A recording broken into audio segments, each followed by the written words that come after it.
Welcome to the Slop Farm. Enjoy the video. You start by confirming you have admin or sufficient permissions.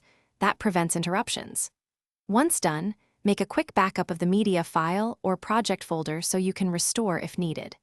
Then open the removal tool and import or load the specific media file you want to remove. You'll see an initial scan or metadata panel. Review it briefly to verify file identity and path. Make sure to note any dependencies the tool highlights before you proceed to the removal controls. You now analyze the scan results.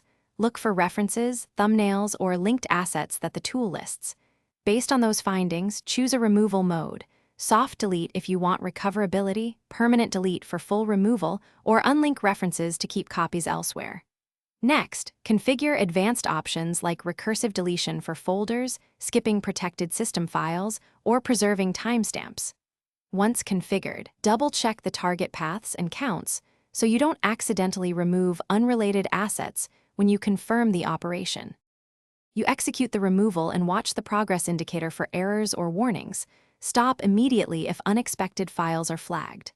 Once complete, verify deletion by checking the original folder, temporary caches, and any apps that reference the file. Make sure thumbnails and database entries are cleared.